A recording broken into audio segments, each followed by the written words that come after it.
নূহ আলাইহিস সালামের এক ছেলে, কিতাবে আছে ওনার এক বংশধর 450 বছর হায়াত পাইছিলেন। 450 বছরে কোনোদিন ওনার চুল দাড়ি সাদা হয় নাই,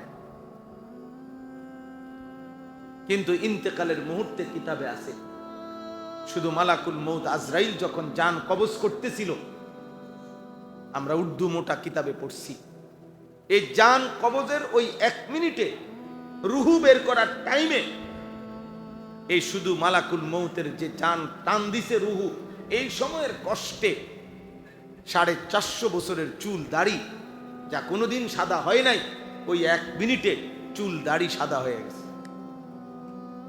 এই 1 মিনিটের কষ্টে, শুধু রুহু কবজের কষ্টে।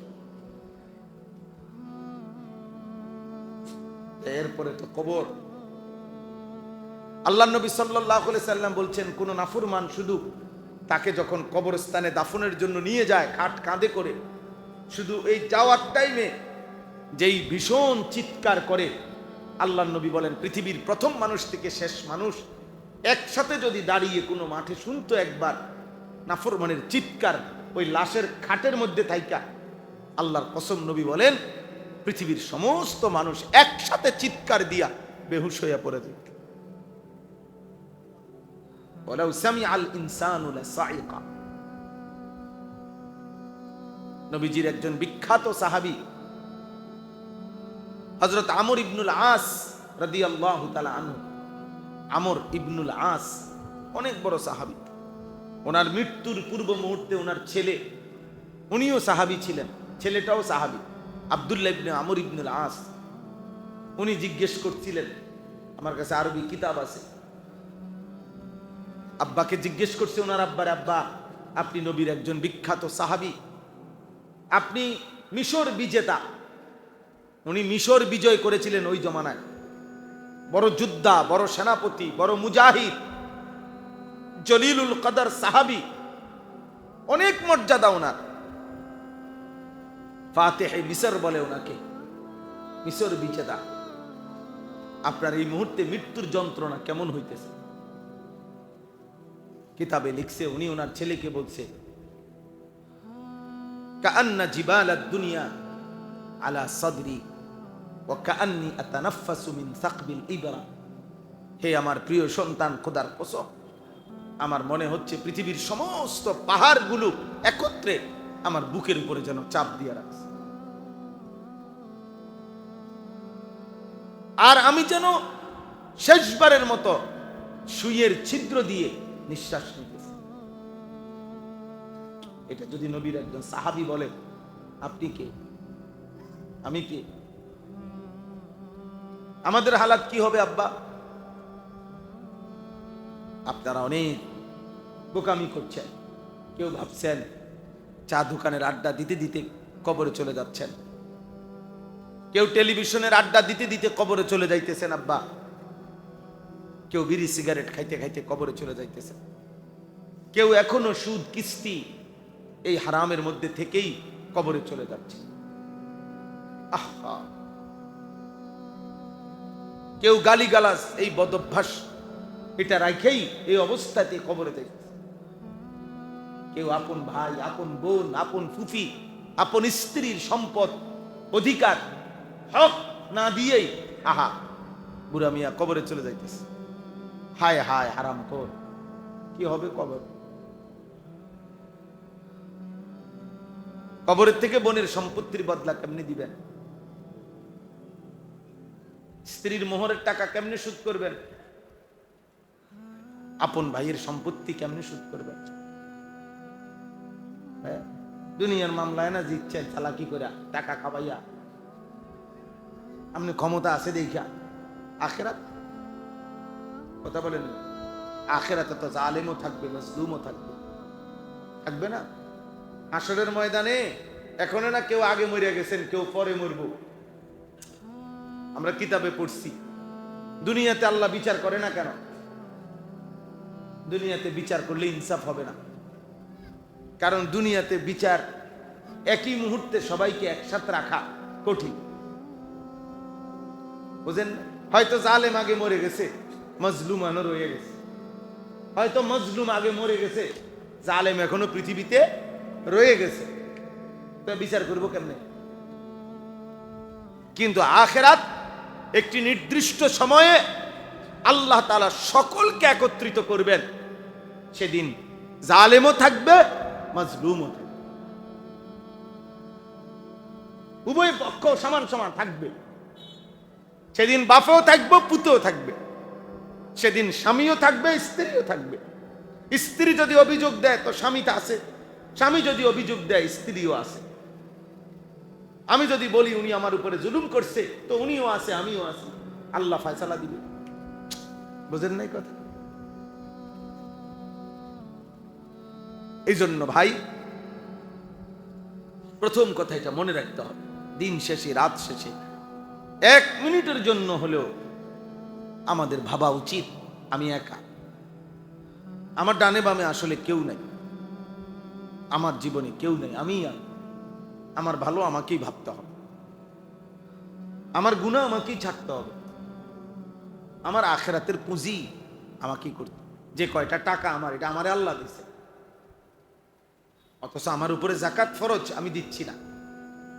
কেন? জিফুতের লেগে। না না, আপনাকে তো এটা বলে নাই। আপনি মরার পরেও তো জিফুত থাকবো, তো ওই সময় চলবে কেমন? আপনি মরার পরেও তো, আমি যে আমার আব্বা মারা গেছে 2015 সালে, তা আজকে 2026 সাল, কথা বলে, তা আজকে 11 বছরের বেশি হয়ে গেছে। তো আমার আব্বা তো মারা গেছেন, আমরা তো আছি, তো আমরা এখন ভাত মাছ খাই কেমনি তাহলে? বলে আপনি মিথ্যা বললেন, সুদ কিস্তি ওজনে কম দিয়ে মিথ্যা বলে আপনি যে সংসার গড়ে গেলেন, আপনার আখিরাত, আপনার যাকাত কই? আপনার হজ ফরজ হয়েছে কতদিন হয়? কয়জন মাওলা মুরব্বী জিজ্ঞেস করছেন একজন আলেমে দ্বীনের কাছে, মাসআলা বুঝছেননি যে হুজুর কতটুকু সম্পত্তি থাকলে এবং কখন কোন অবস্থা হইলে আমার সম্পত্তির আমার উপরে হজ ফরজ, এটা কি বোঝা দরকার ছিল না? হজ তো কারো ইচ্ছার উপরে ফরজ হয় না। আমরা যেটা বুঝছি এখনকার সমাজে, হজ আমরা মনে করি চাচার মন চাইছে, এই কারণে উনি হজে যাবেন, মন না চাইলে যাবে না। তাহলে বুঝা গেল আপনার ইচ্ছার উপরে আপনি হজ ফরজ মনে করছেন। না না, আপনার ইচ্ছার উপরে হজ ফরজ হয় না। শরীয়ত নির্ধারিত যে সম্পদ, ওই হিসাব যার কাছে আছে তার উপরে হজ ফরজ হয়। আপনার ইচ্ছার উপরে কোরবানি ওয়াজিব হয় না। শরীয়ত নির্ধারিত সম্পত্তি যার কাছে আছে তার উপরে কোরবানি ওয়াজিব। আপনার ইচ্ছার উপরে যাকাত ফরজ হয় না। শরীয়ত নির্ধারিত সম্পদ যার কাছে 1 বছর আছে তার উপরে যাকাত ফরজ হয়। দান সদকা আপনার ইচ্ছার উপরে, এটা ভিন্ন বিষয়। আমি বলছি যে মসজিদে আপনারা সবাই দান করেন, তো কেউ 10 টাকা দিছেন, কেউ 100 টাকা দিছেন, কেউ 1000 টাকা দিছেন, সেটা ঠিক আছে, কারণ এটা নফল বিষয়, এটা আপনার ইচ্ছার উপরে, এটা ঠিক আছে। কিন্তু যাকাত আপনার ইচ্ছার উপরে না, শরীয়তের হিসাবের উপরে। বুঝেন নাই কথা?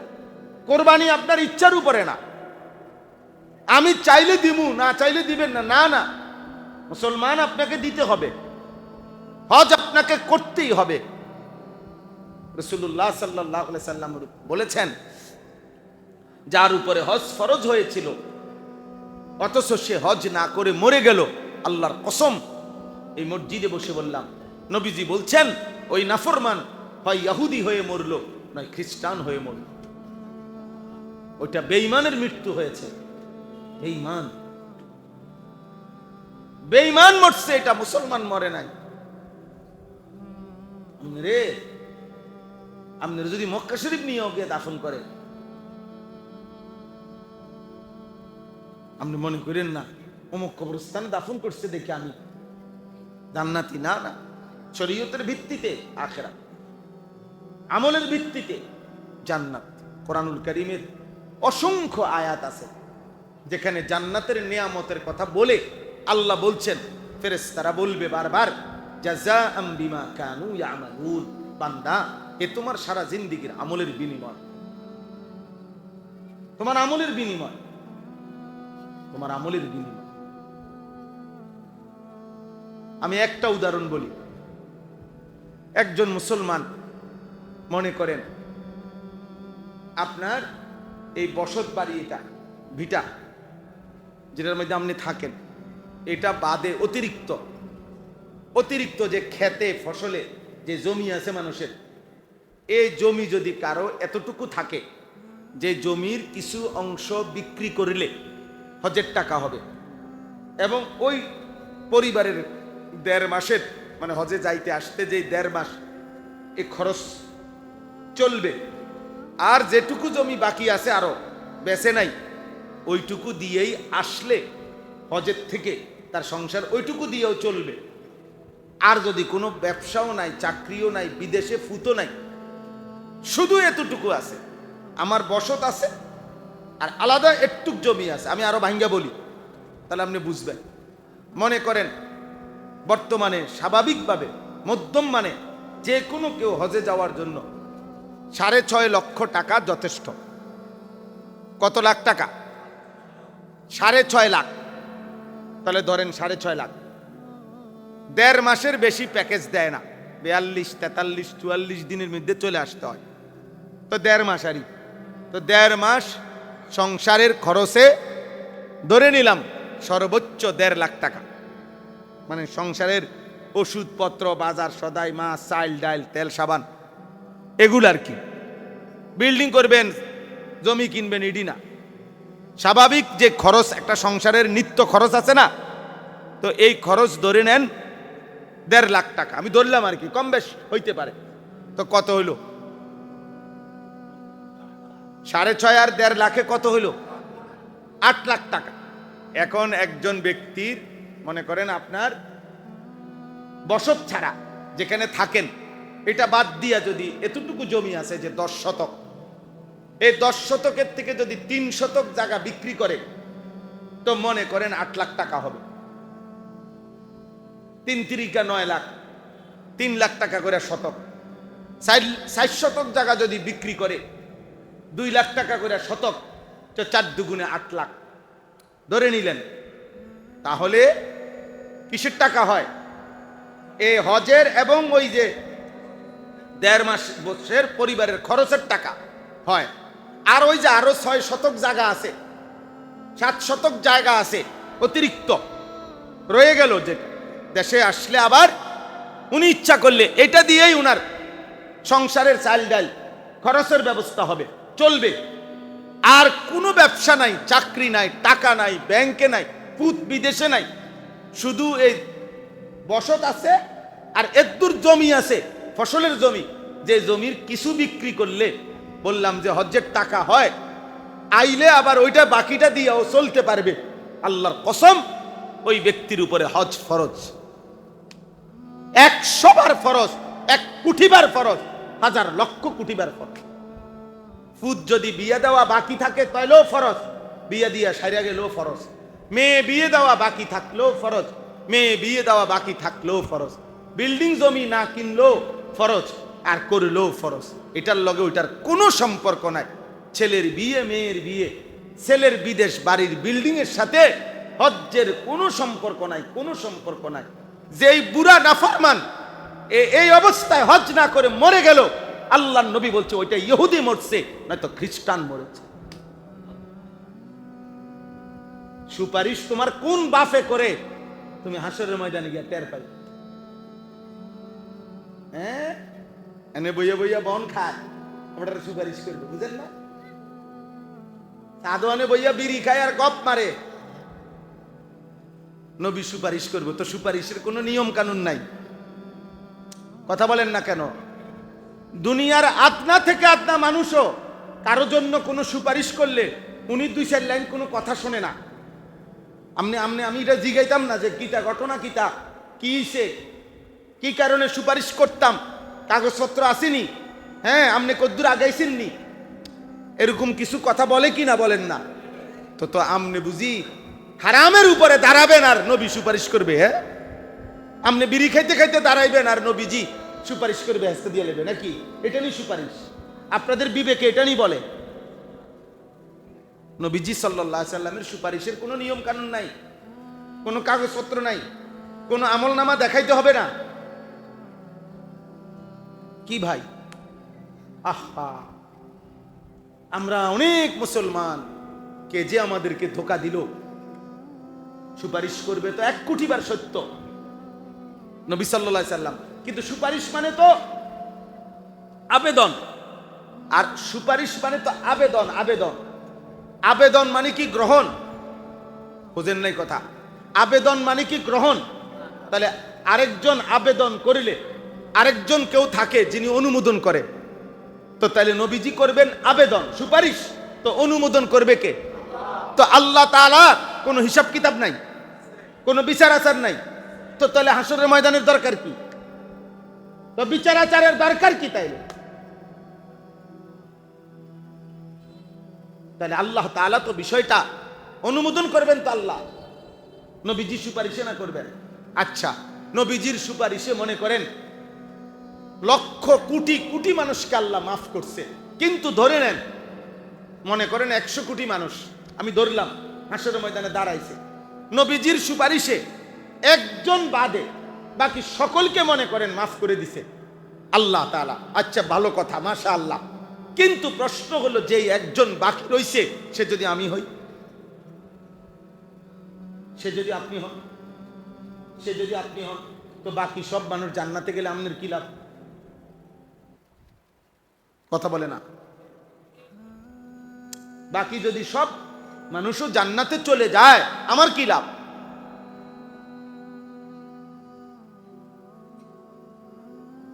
বলে দুনিয়া না, এটা বলে মানুষে, দুনিয়ার ব্যাপারে বলা যায়। আচ্ছা পুজা, তুই ভালো থাক, ঠিক আছে, বাপের খবর নিলি না, বউ লইয়া চলিয়া গেলি, ঠিক আছে বাপ, আল্লাহ তোরে ভালো রাখুক, যা, তো মনে রাখিস ফুত, আল্লাহ যাই হোক আমগরও দুগা বাদ দিয়ে হোক, সামান্য আল্লাহ আমগরও চালাইব। হ্যাঁ, এটা হইতে পারে দুনিয়া, যে সে হয়তো বেশি সুখে আছে, আমি মাইনা নিলাম, তো আমি বললাম যাক, আমি তো কোন রকম হইলেও দুগা ভাত তো খাই। আখেরাত, কথা বলেন না, আখেরাত আপনি এই সময় কেমনে বলবেন এটা, যে যাক সবাই যেহেতু জান্নাতে গেছে, আমি তো জাহান্নামেই গেছি, আর কি তা আমার নলে হয়তো 2 বেলা ভাত কম দিব, এই তো আর কি। এটা এরকম? জাহান্নাম কি এমন? তাহলে আখেরাত, জান্নাতের মোকাবেলায় আপনি কি 1 সেকেন্ডের জন্য জাহান্নাম সইতে পারবেন? আমি পারবো? এই জন্য একটা ছেলে হলেও বুঝেন, একজন বাবা হলেও বুঝেন, আমরা বাস্তবিক কথা, সত্য কথা চাচা, শুধু ওয়াজের জন্য ওয়াজ করি না। আমার জিন্দিগিতে আমি এটা, আমার হিসাব হইল একজন শুনুক, কিন্তু উনি বুঝতে চেষ্টা করুন, উনি উনারে বুঝুক কমপক্ষে। পৃথিবী যা ইচ্ছা তাও, পৃথিবী চাঁদের দেশে জায়গা, চাঁদের দেশ পৃথিবীতে চলে আসুক, কিন্তু আপনি আপনাকে নিয়ে ভাবেন, তা আপনি কি করছেন? আপনি কি করছেন? আপনি কি করছি? আল্লাহ তাআলা আমাদেরকে হজ্জের বিধান দিয়েছেন, ফরজ, এটা তো নফল না, মন চাইলে করবেন। যাকাত তো ফরজ, নফল না। কুরবানি তো ওয়াজিব। সাল্লাল্লাহু আলাইহি সাল্লাম বলেন, মান কানা লাহু সাআতুন ওয়া লাম ইউদাহি ফালা ইয়াকরাবান্না মুসাল্লানা। কুরবানির সামর্থ্য ছিল অথচ কুরবানি করে নাই, আল্লাহ নবী বলেন ওই নাফরমানকে বলিও সে যেন মুসলমানদের সাথে ঈদগাহে না আসে। ওরে বইল, নাফরমান, তুই ঈদগাহে আসবি না, যা, তোর মতো নাফরমান দরকার নেই, মুসলমানের সেজদা গাহে তুমি আসো, তোমার আসার দরকার নেই। নবীজি বলছেন সাল্লাল্লাহু আলাইহি সাল্লাম, হযরত ফাতেমাকে বলছেন, ফাতেমা, নবীজির মেয়ে, হাদিসে স্পষ্ট ইবারত আমরা পড়াইছি, নবীজি ফাতেমাকে ডাক দিয়ে বলছে, ফাতেমা, পর্দার আড়াল থেকে কুমি ইলা উদহিয়াতিক, এখন তোমার কোরবানি জবাই হবে, তুমি পর্দার আড়াল থেকে দেখো, দাঁড়াও, দেখো, তুমি নিজ চোখে দেখো, ওয়াশহাদিহা, নিজে সেটা দেখো। কেন? নবীজি বলেন, ফা ইন্না লাকা বিআউয়ালি কাতরাতিন তাকতুরু মিন দামিহা আন ইউগফারা লাকা মা সালাফা মিন যুনুবিক। এই এখন তোমার কুরবানির প্রাণীর রক্ত রক্তের প্রথম ফোঁটা জমিনে পড়বার সাথে সাথেই আল্লাহ তাআলা তোমার পুরা জিন্দেগীর গুনাহ মাফ করে দিবে। তাহলে কোরবানি কি শুধু গোশত খাওয়া? গোশত তো আমরা সারা বছরই খাইছি। এমন 2-4-10 কেজি গোশত কি আর আমগো বাড়িতে রান্না হয়েছে না? আমরা বিবাহ শাদী অনুষ্ঠানের উপলক্ষে 1.5 মণ 2 মণ 2.5 মণ গোশত রান্না হয়েছে না? তো এটা কি গোশত খাওয়া শুধু? নবীজি বলছেন ফাতেমাকে, ফাতেমা দেখো, তাকায়া দেখো, পর্দার আড়াল থেকে দেখো, তোমার প্রাণী জবাই হইতেছে। আল্লাহ তোমার গুনাহ মাফ করে দিবে। এক কাতরা বিআউয়ালি কাতরাতিন, প্রথম কাতরা, প্রথম ফোঁটা রক্তের সাথেই গুনাহ মাফ করে দিবে। কি আশ্চর্য হাদিস! নবীজি সাল্লাল্লাহু আলাইহি সাল্লাম বলেন, হে আমার উম্মত, তোমরা শোনো, হজ এবং উমরা আল্লাহর ঘরের জিয়ারত নবীজি ওয়াদা দিছে, ফা ইন্নাহুমা ইয়ানফিয়ানিল ফাকরা ওয়াদ দুনুবা। কোরআনে আছে বাবা, আশ-শাইতানু ইয়াইদুকুমুল ফাকরা, প্রত্যেক মানুষকে অভাবের ভয় দেখায়। আল্লাহ কোরআনে বলছে শয়তান। কে? শয়তান। শয়তান, শয়তান। জিফুত সব নামাজ রোজা পড়লে, জিফুত সব আল্লাহ খুদারে ডাকলে, মাদ্রাসায় পড়লে, দিন শিখলে, কোরআন পড়লে বাত মিলতো না, বাত মিলতো না। আল্লাহ কোরআনে বলছে এই এই কথা যে বলছে তোমাকে, সে শয়তান। সে কে? শয়তান বলছে তোরে বেটা, শয়তান। আর শাইতানু ইয়াইদুকুমুল ফাকরা, শয়তান তোমাদেরকে প্রতিনিয়ত অভাবের ভয় দেখায়, অভাবের ভয় দেখায়। আর এর বিনিময়ে বিপরীতে নবীজি বলছেন, হে আমার উম্মত, আমি বললাম হজ এবং উমরা, নবীজি বলছেন ফা ইন্নাহুমা ইয়ানফিয়ানিল ফাকরা ওয়াদ দুনুবা, তোমাদের অভাব, তোমাদের দারিদ্রতা এবং গুনাহ এভাবে মুছে দেয় যেভাবে লোহার থেকে ঝংকার আগুনে পুড়াইয়া লোহার ঝংকার মুছে দেয়। স্বর্ণের খাদ যেমন আগুনে পুড়াইয়া স্বর্ণ থেকে বের করে দেয়, রূপার খাদ যেরকম আগুনে পুড়াইয়া রূপার থেকে আলাদা করে, আল্লাহর নবী বলেন হজ এবং উমরা তোমাদের অভাব এবং গুনাহ এভাবে মুছে দেয়। তাহলে শয়তান ভয় দেখাইলো কিসের? আর রাসূলুল্লাহ সাল্লাল্লাহু আলাইহি সাল্লাম উৎসাহ দিলেন কিসের? অভাব দূর হওয়ার। হজ তোমারে অভাবই করবে না, বরং অভাব দূর করবে। উমরা তোমারে অভাবই করবে না, আল্লাহর ঘরে গেলে অভাবই হইতা না তুমি, আমার অভাব যাবে আরো। কোরআনে আছে, আল্লাহ কোরআনে ডাইরেক্ট বলছে যে তোমরা যারা বিয়ে করতে ভয় পাচ্ছ, ভুল করছ, আল্লাহ বলছে যদি তোমরা অভাবের কারণে বিয়ে করতে ভয় পাও না, বিবাহ করো। আল্লাহ বলছে তোমরা অবিবাহিত উপযুক্ত সন্তানকে বিবাহ করিয়ে দাও। কেন?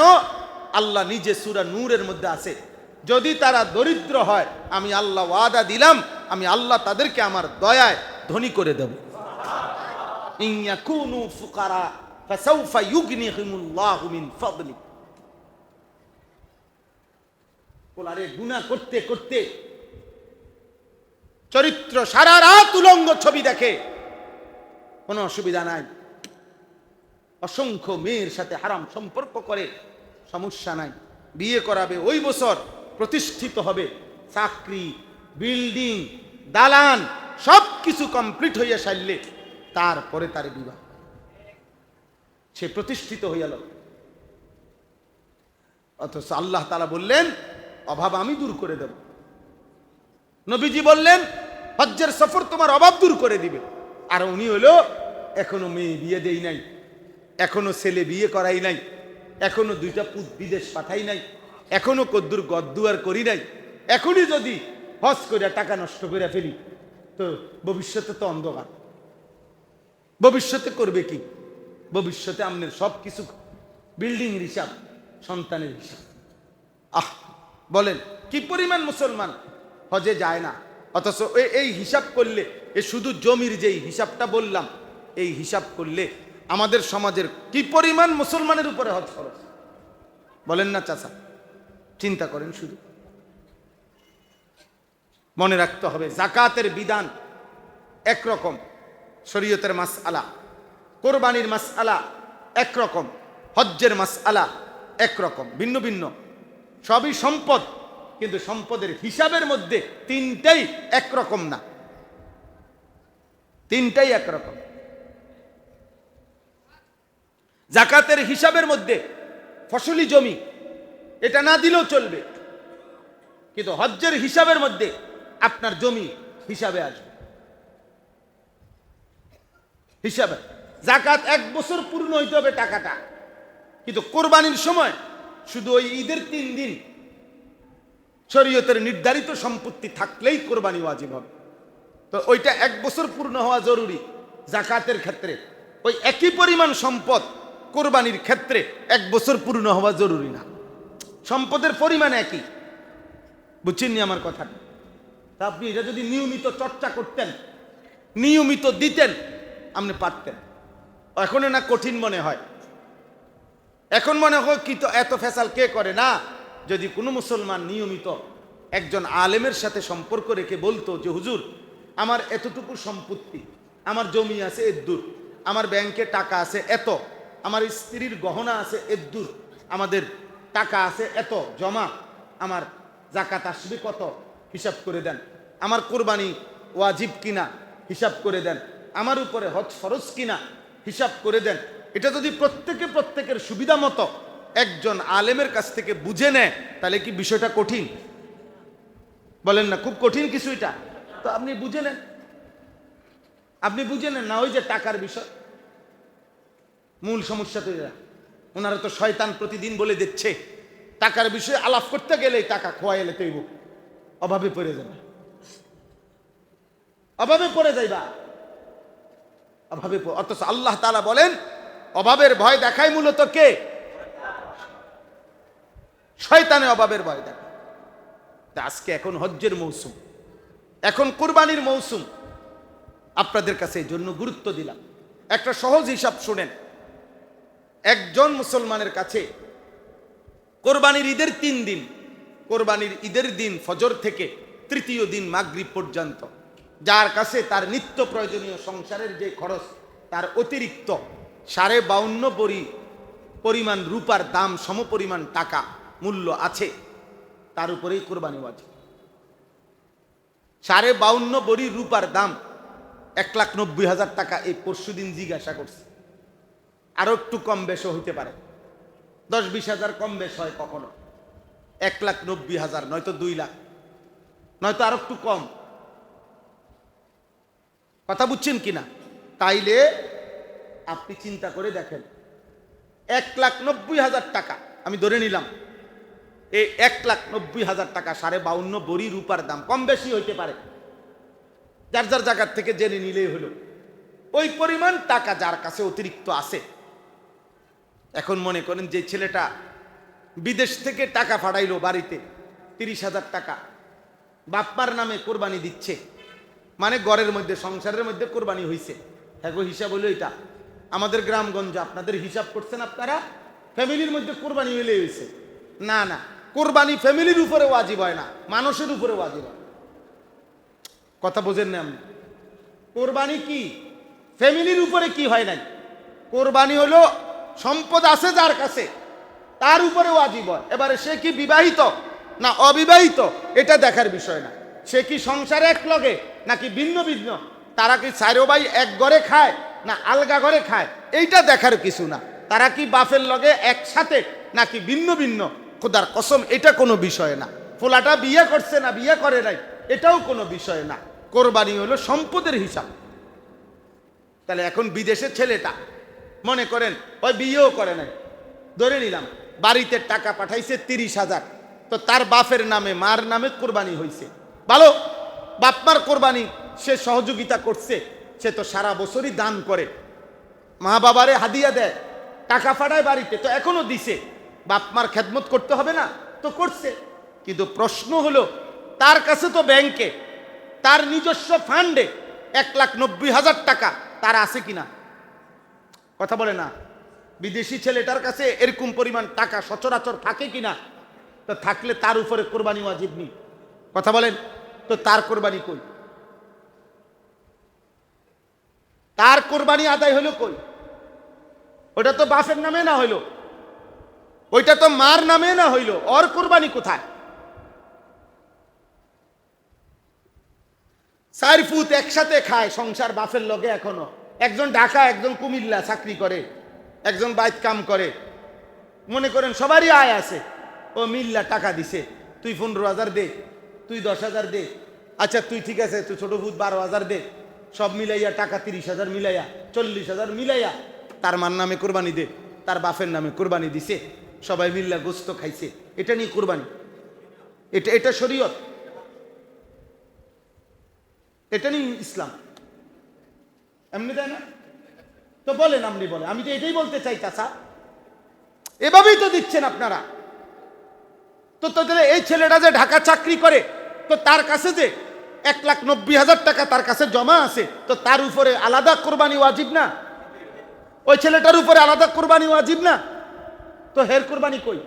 তো তো হয়তো মুসলমানদের ঈদগাহে যাওয়া আল্লাহ রসুল নিষেধ করছে, ওরে নাফরমান বলছে নবী। তো সবাই মিললে আমরা একটা টাকা জমা করিয়া বাপমা একজনের নামে দিলাম, এটা তো কোরবানি না। বাপমার নামে দিলে হবে না, এটাও না, হবে, কিন্তু এটা তো উনাদের কোরবানি আদায় হলো, তোমার কোরবানি আদায় হলো কই? বুঝেন নাই কথাটা? আমার আব্বা যদি আমার পক্ষ থেকে নামাজ পড়ে, হবে তো? আমার আব্বা যদি আমার পক্ষ থেকে রোজা রাখে, হবে তো? তো কোরবানি হবে কেমনে? আমার উপরে কোরবানি ওয়াজিব, তো এটা আমার কোরবানি আদায় করতে হবে না? আপনাদেরকে একটা উদাহরণ দিলাম, তাইলে আমরা খামখেয়ালি করলে তো করলেনি, ঠিক আছে, সমস্যা কি? আপনি বুঝেন না কইয়া মাথা নোয়ায় রাখলে অসুবিধা নাই, আখেরাতে ফেরেশতা আমনের ঘাড় সোজা করে দেয়। কোরআনুল কারীমে স্পষ্ট আছে, সূরা ইয়াসিনের মধ্যে, সূরা ইয়াসিনের শুরুতে, 1 মিনিট, এই দেখেন, ইন্না জাআলনা ফি আনাকিহিম আগলালান ফাহিয়া ইলাল আযকানি ফাহুম মুকমাহুন। এটা পারেন না অনেকে? সূরা ইয়াসিনের আয়াত। এর অর্থ হলো, আমি দেখাই, এর অর্থ হলো কিয়ামতের দিন প্রত্যেক নাফরমানকে ফেরেশতারা তাকে এইভাবে, তার হাত এইভাবে পিছনের দিকে দিয়া, এই 2 হাতের এই জায়গাটা এই থুতনির নিচে দিয়ে, এইভাবে দিয়ে উঁচা করে রাখবে। আল্লাহর কসম, এই আয়াতের অর্থ এটা। আর কোনোদিন এই নাফরমান নিচের দিকে মাথা নোয়াইতে পারবে না। আপনি বুঝেন না, আপনি মস্কারি করেন, হ্যাঁ? এটা আপনি দুনিয়া না, আমার লগে আপনি ল্যাপসেপ দিয়া লাইলেন, আও হুজুর মাইতেন না চাই, এত ফেসালিত যাইয়েন না, হ্যাঁ তো ঠিক আছে, হুজুর থাইমা গেল, আপনার ক্ষমতার কারণে আপনি হুজুর পারল না আর কি। তো এটা তো দুনিয়া না মিয়া, আপনার ফুট বিদেশ, আপনার বাপ সভাপতি, আপনি এলাকার মেম্বার, আপনি মসজিদ কমিটির সেক্রেটারি, যাই করলেন আর কি, তো কোথায় থামাইলেন? আরে দুনিয়াতে না ইমাম সাহেবরে থামাই দিলেন, আখেরাত আল্লাহর সামনে পারবেন তো? বলেন না, আল্লাহর সামনে থামাইতে পারবেন তো? তাহলে আপনি হুজুরে থামাই দিলে কি লাভ হলো? হুজুর মনে করেন বললো না আর কি, হুজুর ফাইললো না আর কি। কোরআন শরীফে স্পষ্ট আছে, সূরা মুলকের মধ্যে নবীজি বলছেন, আল্লাহ বলছেন নবীজিকে বলতে, যে হে মক্কার বেঈমানরা, তোমরা যে কুফর করো, শিরিক করো, মদ খাও, জুয়া খেলো, জিনা করো, ব্যভিচার করো, সুদ খাও, হারাম করছো, আল্লাহ যদি আমগরে দুনিয়ায় রাখে অথবা নাও রাখে, মনে করো আমি এবং আমার অনুসারী সাহাবারা যদি বেঁচে থাকি কিংবা মরে যাই, নবীজিকে আল্লাহ বলছে আপনি বলেন যে আমি যদি মরেও যাই, আমি যদি বাচ্চাও থাকি, তা আমি মরে গেলে গেলাম আর কি, কিন্তু তোমাদেরকে তোমাদের এই পাপের শাস্তিতে আল্লাহর হাত থেকে কে বাঁচাবে? বুঝেন না? প্রতিনিয়ত আমাদের বিরুদ্ধে ষড়যন্ত্র হয়। হ্যাঁ তো হইল, মনে করেন আমরা সব হুজুর আমগরে ব্রাশ ফায়ার কইরা আপনারা শেষ করে দিলেন, আর দিলেন, মসজিদ বন্ধ হয়ে গেল, সব মাদ্রাসাগুলো সব বন্ধ হয়ে গেল। তাই এই কারণে আপনার মিথ্যা, চুরি, জিনা, সুদ, কিস্তি, এই পাপের কারণে আল্লাহর হাত থেকে আপনারা কে বাঁচাবে? কথা বোঝেন নাই? তো তাহলে আর হুজুর থাকলে কি, না থাকলে সমস্যা কি? আপনি বাঁচবেন কেমনে সেটা না বলবেন যে না হুজুর আপনারা মরে যান, আমরা আল্লাহর হাত থেকে বাঁচতে পারবো। বিষয়টা কি এমন? কোরআন শরীফের আয়াত, কুল আরাআইতুম ইন আহলাকানি আল্লাহু ওয়া মান মাইয়া আও রাহিমানা ফামান ইউজিরুল কাফিরিনা মিন আযাবিন আলীম। আল্লাহ বলেন আপনি জিজ্ঞেস করেন বন্ধু, তোমরা যে আমি নবীরে অভিশাপ দাও, আমার অকল্যাণ কামনা করো, তো আমি মরে গেলাম আর কি। আমরা অনেক সময় অনেক মানুষ নাফরমান যে হুজুররাই ঝামেলা। হ্যাঁ তো ঝামেলা সরাই দে বেটা, মোল্লা সব গুলি করে ফেলে দে বাংলাদেশে, তো ঠিক আছে মাদ্রাসা সব বন্ধ করে দে, তো তুই বাঁচবা কেমনে? তুমি আল্লাহর হাত থেকে কেমনে বাঁচবা সেটা না বলো। মোল্লা আজ হোক কাল হোক মরে তো যাবেই, মৃত্যু তো আপনারও হবে আমারও হবে, হবে না? অতএব আমার কথা শেষ, আপনাদের কাছে আমি এই কথাটাই বুঝাইতে চাচ্ছি। এই হজ এবং কোরবানিকে সামনে রেখে এই আয়াতগুলো পড়ে উদ্দেশ্য এটাই। আল্লাহ তাআলা বলছেন মক্কা, কাবা, হজ্জের যাবতীয় ব্যবস্থাপনা বাবা রব্বুল আলামিন নিজ হাতে কুদরতি ভাবে আল্লাহ তার নিজ হাতে সাজাইছেন। এটা খামখেয়ালি, এটা মসজিদ কমিটির হাতে গড়া কাবা না, এটা রব্বুল আলামিনের নিজের হাতের নির্ধারণ করা কাবা। এটা খামখেয়ালি না। হজ্জের মধ্যে একজন আল্লাহর বান্দা কাবা ঘরে চারদিকে কেন ঘুরে, এটা সভাপতি সাহেব সিদ্ধান্ত দিচ্ছে। এই কারণে সাফা মারওয়ায় কেন যায়, এটা মসজিদ কমিটির সিদ্ধান্ত। মিনা, আরাফা, মুজদালিফায় আল্লাহর বান্দা কেন যাচ্ছে, এটা দুনিয়াবাসীর সিদ্ধান্ত। এটা তাহলে কার ফয়সালা?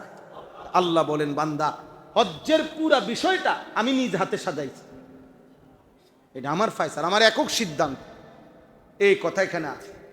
ওয়াইদ বাওয়ানা লিইব্রাহিমা মাকানাল বাইতি, আল্লাহ বলেন আমি আল্লাহ নিজে ইব্রাহিমকে আমার ঘর কাবার স্থানটা নিজে নির্ধারণ করে দিলাম, দৈর্ঘ্য প্রস্থ আমি ঠিক করে দিলাম নতুন করে নির্মাণ করার জন্য।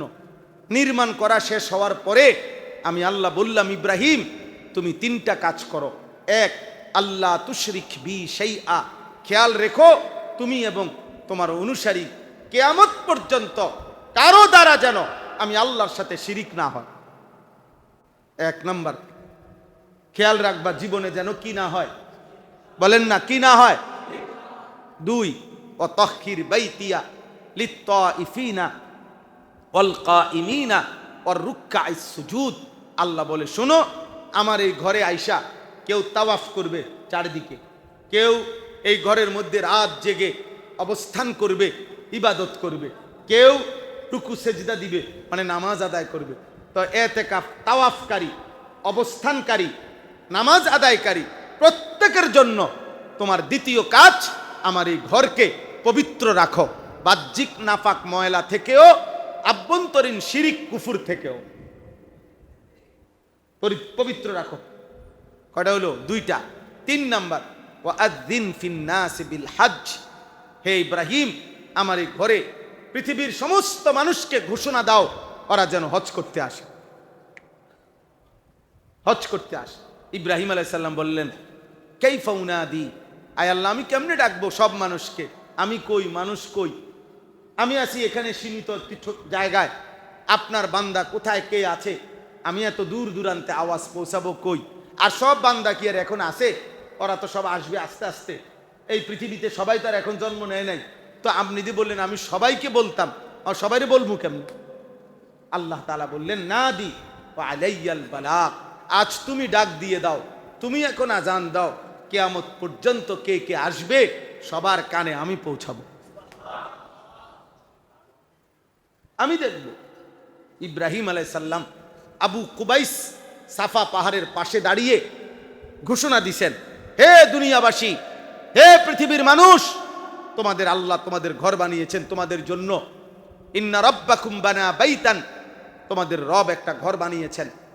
ওয়া ইন্নাল্লাহা কাদ আওজাবা আলাইকুমুল হজ্জা ইলাইহি, এবং সেই ঘরের হজ তোমাদের জন্য বাধ্যতামূলক করেছেন। ফাআজিবু রাব্বাকুম, তোমরা তোমাদের রবের ডাকে সাড়া দাও। নবীজি সাল্লাল্লাহু আলাইহি সাল্লাম বলেন, রূহের জগতে যেই মানুষটা ছিল, মায়ের পেটে যেই বাচ্চাটা ছিল, বাবার বীর্যের মধ্যে যেই বাচ্চাটা ছিল, জীবিত যেই মানুষটা ছিল, এমন প্রত্যেকে আল্লাহ যাদের তকদিরের মধ্যে হজ রাখছেন, আল্লাহর ঘরের জিয়ারত, তারা প্রত্যেকে আল্লাহর কুদরতে লাব্বাইক বলে জবাব দান করছে। আর সেই তারাই আজ পর্যন্ত যাচ্ছে, যেতে থাকবে, যেতে থাকবে। আল্লাহ আমাদেরকে তৌফিক দান করেন, আল্লাহ আমাদেরকে তৌফিক দান করেন।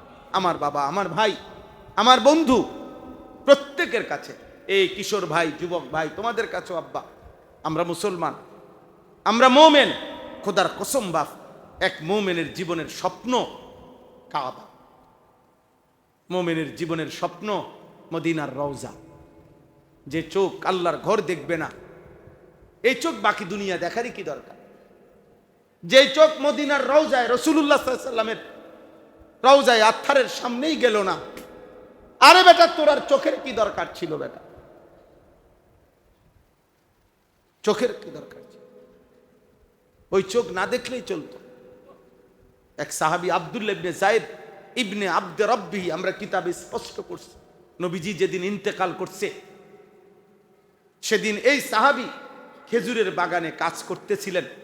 উনি দুই হাত তুলে আল্লাহর কাছে দোয়া করে বলছে, আল্লাহ, এই বাগান থেকে বের হয়ে যেহেতু আর আমার নবীকে আমি এই চোখে আর দেখব না, খোদার কসম এটা কিতাবে আছে, ওই সাহাবী বলছে, আয় আল্লাহ, এই চোখে আমি আর কোনোদিন কিছু দেখতে চাই না। এই বাগান থেকে বের হয়ে যেহেতু আমি আমার বন্ধু, আমার নবীর কোনো কথা আর শুনবো না, তাহলে এই কানে আমি আর কিছুই শুনতে চাই না। কিতাবে স্পষ্ট আছে, এই সাহাবী আর কোনোদিন চোখেও দেখে নাই, আর কোনোদিন কানেও শোনে। যে চোখ নবীকে দেখবে না, বা দেখারই কি দরকার? যে কান নবীজির কথাই শুনবো না, আর শুনবারই কি দরকার? তো যে চোখ আল্লাহর ঘরেই দেখেন নাই, এই চোখ থাকারই কি দরকার? যে চোখ রাসূলুল্লাহ সাল্লাল্লাহু আলাইহি ওয়াসাল্লামের রওজা শরীফে দেখেন নাই, মদিনার সবুজ গম্বুজে দেখে নাই, ওর দেখার কি দরকার? বাকি দুনিয়া দেখলে কি হইবে? এই জন্য মোমেনের স্বপ্ন কক্সবাজার নয়, কাবা। কি বলেন না? মোমেনের স্বপ্ন রওজা, মদিনা, সবুজ গম্বুজ, এটা মোমেনের স্বপ্ন, মোমেনের হৃদয়ের আকাঙ্ক্ষা। 100 টাকা করে জমান, 1000 টাকা করে জমাইলো বেটা, 10 বছর পরে টাকা হইয়া যাইতো। আহা, 60 বছরে নাফরমানের টাকারই মিলল না। যেই হাতে 4 ফুটের বিদেশের টাকা জমাইছে, যেই হাতে বিল্ডিং করছে 50 লাখ টাকা খরচ করে, যেই হাতে জমি কিনছে পর্যন্ত 30 শতক 40 শতক, যেই হাতে 3টা মাইয়া বিয়া দিছে, সব টাকাই মিলাইতে আসছে। কিন্তু এত লম্বা হায়াতে আল্লাহর ঘরে যাবে, এই টাকাটা শুধু মিলাইতে আসছে। এই টাকার অভাবে শুধু যায় না, এটার কথাই শুধু মনে পড়ে না, অথচ নবীজিকে ভালোবাসে, আল্লাহকে ভালোবাসে, খুব ভাব দেখায়, খুব ভাব দেখায়, খুব ভাব দেখায়। সুযোগ পাইলেই ঝগড়া করে, সুযোগ পাইলেই ভালোবাসা নিয়ে ঝগড়া, আশেক নিয়ে ঝগড়া। ভালোবাসায় ঝগড়া হয় না, ভালোবাসলে ঝগড়া হয় না, কলিজা দিয়া মহব্বত করলে ঝগড়া হয় না। নবী সাল্লাল্লাহু আলাইহি সাল্লামের ভালোবাসা সমস্ত সাহাবায়ে কেরামের কলিজার মধ্যে ছিল। তো কোন সাহাবীদের তারা তো ঝগড়া করে নাই ভালোবাসা নিয়ে, ওরা শুধু ভালোবাসাই দেখাইছে, মহব্বতই দেখাইছে। অতএব আজকে এতটুকুই কথা। আপনাদের কাছে অনুরোধ, যুবক ভাই তোমাদের কাছেও, বাবা 2টা কথা বলছি। 1 নম্বর কথা হলো, তোমাকে নিয়ে যদি তুমি না ভাবো, এই পৃথিবীর কেউ ভাববে না। এই আমার শেষ কথা। তোমার কথা যদি তোমার মনে না পড়ে, এই পৃথিবীর কারো হাতে সময় নাই। প্রত্যেক মানুষ পেরেশানির ভিতরে আছে। দুনিয়াটা এখন এই আধুনিকতা যত বাড়তেছে, মনে হয় যে পেরেশানিও বাড়তেছে, পেরেশানিও বাড়তেছে। একটা সামান্য জ্বরের লেগে যদি একজন ডাক্তার দেখায়, ওই বেটাও কমপক্ষে 20টা পরীক্ষা দিয়া বইছে, 5টা পরীক্ষা দিয়া বইছে, এটি গুছাইতে গুছাইতে জীবন শেষ। পেরেশানি, যত আধুনিকতা তত পেরেশানি বাড়ছে আমাদের জীবন, আমাদের জীবন। অতএব বাবাও ব্যস্ত, মাও ব্যস্ত, বড় ভাইও বড় ভাইয়ের জায়গায় ব্যস্ত, বোন বোনের বিয়ে দিয়ে লাইছে, বোন বোনের জায়গায় ব্যস্ত। তোমার খবর নেবে কে আব্বা? তোমার খবর কে নিবে? এমন অসংখ্য বাবা আছে যে বাবা 6 মাসও কইতে পারতো না, যে তার ফুতের একবার জিগাইছে, বাবা নামাজ পড়ুনি। 365 দিনে, খোদার 1 বছরে ওই বলতেও পারবে না। ছেলেটাকে একবার বলছে যে বাবা, মুসলমানের ছেলে হয়ে ফজরের নামাজ পড়তা না? আহ, এমন বদনসিব, দুর্ভাগা তোমার কপালে। এমন একজন অভিভাবকও জুটলো না যে তোমার একবার কোনোদিন ভোরে আল্লাহর কথা মনে করাবে। এর চাইতে মন্দ কপাল কি রে বেটা? ঘুম আর পেশাব পায়খানা আর ভাত তরকারি দুনিয়ার খাবার। এ তো কুত্তারও এই চাহিদা পূরণ হয় বেটা, কুত্তারও তো এই চাহিদা পূরণ, জানোয়ারেরও তো এই চাহিদা পূরণ হয় বেটা। জন্তু জানোয়ারেরও তো এই চাহিদা পূরণ। 365 দিনে, খোদার 1 বছরে একদিনও ফজরের নামাজ পড়লা না? নবী সাল্লাল্লাহু আলাইহি ওয়াসাল্লাম, ওনার সাহাবী আব্দুল্লাহ ইবনে ওমর বলেন, একদিন নবীজির জামানায় আমরা কাউকে ফজরের নামাজে অনুপস্থিত দেখলে, খোদার কসম, তিনি বলেন আসানা বিহি যান, আমরা ভাবতাম 2টা ওই ব্যক্তির ব্যাপারে, হয় অসুস্থ নয় মুনাফিক। আল্লাহর কসম, এটা হাদিস। তিনি বলেন আমরা ভাবতাম কি 2টা, হয় কি, নয়তো মুনাফিক, নয়তো মুনাফিক। নবীজি একদিন, হযরত উবাই ইবনে কাব বলেন, নবীজি 2 জনের ব্যাপারে জিজ্ঞাসা করছে ফজরের নামাজের পরে, ওমকে আছে? সাহাবীরা বলছে নাই। ওমকে আছে? সাহাবীরা বলছে নাই। নবীজি বলছে নিশ্চয়ই এশার নামাজ এবং ফজরের নামাজ যারা মুনাফিক তাদের জন্য পড়া কঠিন। আল্লাহর নবী ওই তখন এই হাদিস। এজন্য ফজরের অনুপস্থিত ব্যক্তি এটা মুনাফিকের চিহ্ন বহন করে। নিজের উপরে দয়া করে, চালাক বাইবেন না। বাতখানা খুব চালাকের কিছু না, বিল্ডিং করা কিছু না রে আব্বা। মোবাইল টিফোন আর নারী দেখুন, না না, মোবাইল টিপা নারী দেখো না। বহুত নারী এমনও আছে, তুমি যাও নষ্ট হইতে চাও, একদিন লাগবে না। নর্তকী দরকার, উলঙ্গ ছবি দরকার, বেহায়া নারী দরকার, লাখ লাখ মিলবে বেটা, লাখ লাখ লাখ লাখ। জীবন নষ্ট করে দিতে চাইবা, কোনো অসুবিধা নাই, তুমি খুঁজেই পাইবা। অল্প সময়ের ভিতরে চরিত্রহীন লোক খুঁজে পাইবা। মদের আড্ডা চিনতে চাও, দেখবা তুমি শুধু সিদ্ধান্ত নাও, বহু মদখোর তোমার কাছে আগায় আসো। অতএব ছেলেদেরকে গুরুত্ব দিয়ে বললাম, বাবা তুমি নষ্ট করো না, কেউ তোমারে মনে রাখবে না, কারো হাতে সময় নাই।